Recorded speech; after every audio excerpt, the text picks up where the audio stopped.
Hello all, I am Julia and I got an 805 on my GMAT focus. Today we're diving into a small but mighty tactic that can make a surprisingly big difference for your test day, the GMAT warm-up.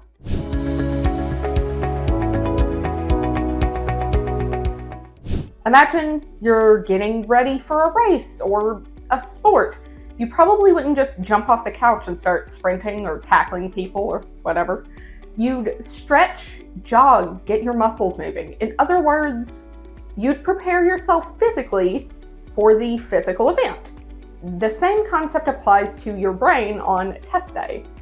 Your GMAT warm-up is a way to shake off the mental dust and remind your brain what it feels like to think critically, solve quickly, and reason logically.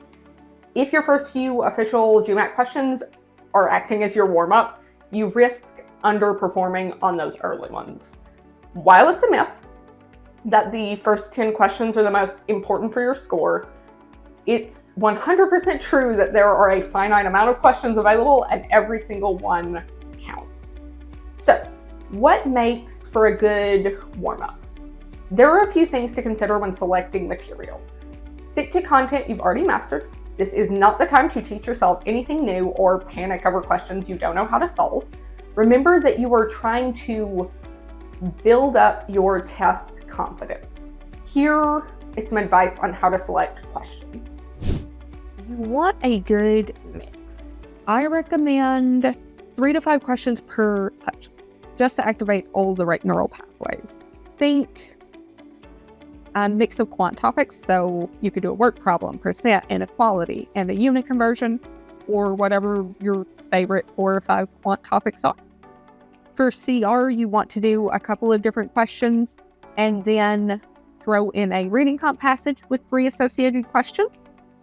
When it comes to data insights, I recommend selecting DI topics that are less interactive. So data sufficiency, 2-part analysis, and some graph interpretation questions could be a good fit. You don't want to try table analysis or MSR if it's not going to be convenient for you to solve those because they are not as portable. You want to pick your questions the night before at least and have them printed out or bookmarked on your phone so that you don't have to waste time selecting them in the moment or finding the ones that you wanted to do, and you know that it'll be a good, diverse list. Now that you've got an idea of which questions to select, let's talk about how to get the most out of your warm-up. It takes a little planning because you don't want to cram, but you do want to prime your brain. Here are some best practices. Our first best practice, do your warm-up 30 to 60 minutes before the exam starts. You are not trying to feel rushed, so that would be counterproductive. You want to go into your exam relaxed and confident. This exercise is supposed to add a little win to your morning before you start the real thing. It's not supposed to tack on extra stuff you have to do. Ideally, use the same tools that you're going to be using for your real test. So if you're at a test center, that would be a laminated scratch pad and a marker. If you're doing online GMAT, use your digital whiteboard or your physical whiteboard. Don't forget to clean your physical whiteboard after you're done. Do not grade these questions. This isn't about being right or wrong. It's just about getting into the correct headspace. Also, try to time yourself accurately because you want your internal clock tuned for the task ahead. Finally, use questions that you've seen and solved before. But it's best if you don't remember them in vivid detail. This helps avoid the stress of encountering a totally unfamiliar format while still requiring you to think to solve them. Using these tips will help you get the most out of your pre-test practice set. As I alluded to before, there's a psychological benefit to warming up. Walking into the testing center or sitting down at your desk for the online GMAT, already having solved a few GMAT-style problems gives you a bit of momentum. You don't feel rusty.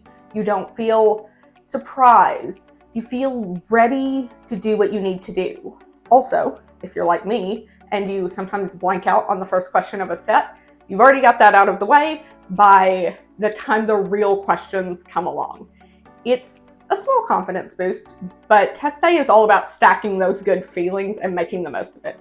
So give a warm-up a try. Add a 15 or 20-minute practice set to your test day routine and see how much sharper you feel.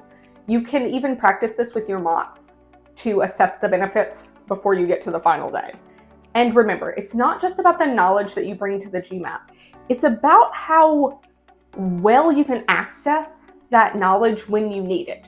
The more routine a situation feels, the less anxious you will be about it.